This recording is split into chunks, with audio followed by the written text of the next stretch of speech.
नमस्कार। चलिए आज सीधे चलते हैं हमारे लोकतंत्र के पावर हाउस में, यानी हमारी संसद। और आज हम बात करेंगे इसके एक बहुत ही खास और कह सकते हैं ताकतवर सदन के बारे में। ये जो इमारत दिख रही है, ये है भारत का नया संसद भवन। पर ये सिर्फ एक बिल्डिंग नहीं है, ये हमारे लोकतंत्र का धड़कता हुआ दिल है। सोचिए, इसी छत के नीचे देश का भविष्य तय होता है, बड़े बड़े कानून बनते हैं और देश की सबसे बड़ी चुनौतियों पर यहीं बहस होती है। तो ये संसद असल में है क्या? चलिए इसे और करीब से समझते हैं। हमारे संविधान का आर्टिकल 79 साफ साफ कहता है कि भारत की संसद 3 हिस्सों से मिलकर बनती है। पहला, राष्ट्रपति। दूसरा, काउंसिल ऑफ स्टेट्स, जिसे हम राज्यसभा कहते हैं। और तीसरा, हाउस ऑफ द पीपल, यानी हमारी लोकसभा। तो आज इस पूरी बातचीत में हम क्या क्या समझने वाले हैं? सबसे पहले, संसद क्या है, फिर इसके 2 सदन कौन से हैं, इसके बाद हम खास तौर पर राज्यसभा पर फोकस करेंगे कि क्यों इसे एक परमानेंट हाउस कहते हैं, इसके सदस्य कौन होते हैं और आखिर में इसकी स्पेशल पावर्स क्या हैं। तो बस शुरू करते हैं। तो सबसे पहले बात करते हैं संसद के इन 2 सदनों की। तो जैसा मैंने कहा, भारत की संसद में 2 घर हैं, या कहिए 2 सदन हैं। एक है लोकसभा, यानी लोगों का सदन, जो सीधे सीधे हम सब भारत के लोगों को रिप्रेजेंट करती है। और दूसरी है राज्यसभा, यानी राज्यों की परिषद, जो हमारे देश के अलग अलग राज्यों की आवाज है। और आज हमारी पूरी चर्चा इसी राज्यसभा पर होने वाली है।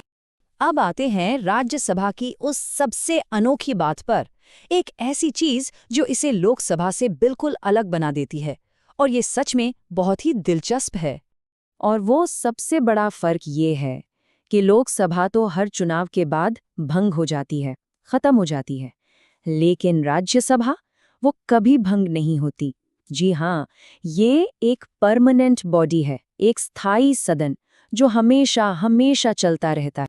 तो फिर सवाल ये उठता है कि अगर ये सदन कभी भंग ही नहीं होता, तो इसके सदस्य बदलते कैसे हैं? मतलब नए लोग कैसे आते हैं और पुराने कैसे जाते हैं? इसका जवाब छिपा है इसके बहुत ही अनोखे सिस्टम में।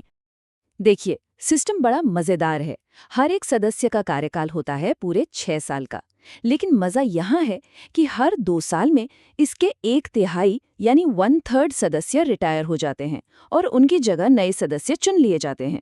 इससे होता यह है कि सदन हमेशा चलता रहता है और इसमें पुराने अनुभवी सदस्यों के साथ साथ नए लोग भी हमेशा मौजूद रहते हैं। एक कमाल का बैलेंस है ये। तो ये तो हुई कार्यकाल की बात। अब देखते हैं कि राज्यसभा का सदस्य आखिर बनता कौन है, मतलब इसके लिए क्या क्वालिफिकेशंस चाहिए और इसका पूरा स्ट्रक्चर कैसा है। देखिए, 2 बेसिक शर्तें हैं। पहली, वो भारत का नागरिक हो, ये तो जाहिर है। और दूसरी, उसकी उम्र कम से कम 30 साल होनी चाहिए।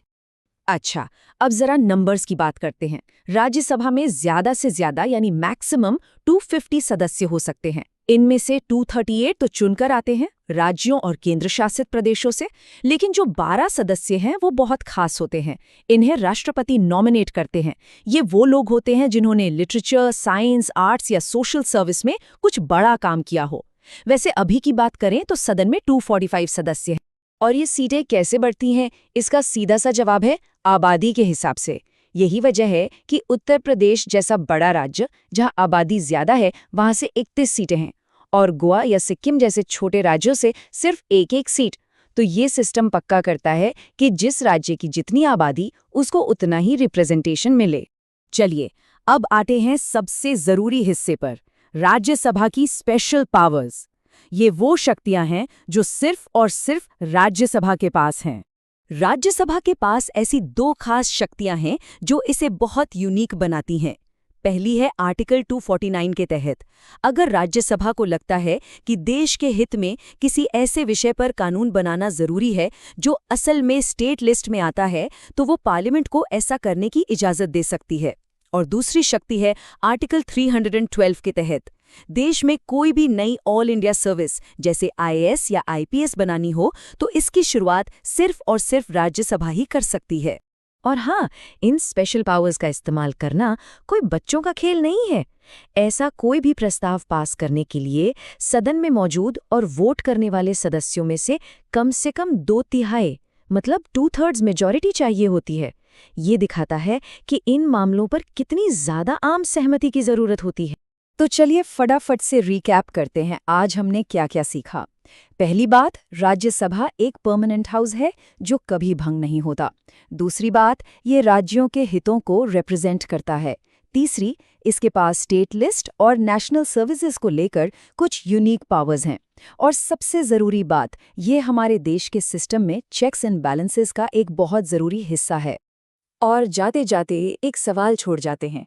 भारत जैसा देश जहां इतनी विविधता है, वहां ये राज्यों की परिषद यानी राज्यसभा नेशनल कानून बनाते समय अलग-अलग क्षेत्रों की उम्मीदों और पूरे देश के हितों के बीच बैलेंस कैसे बनाती है, इस पर सोचिएगा जरूर।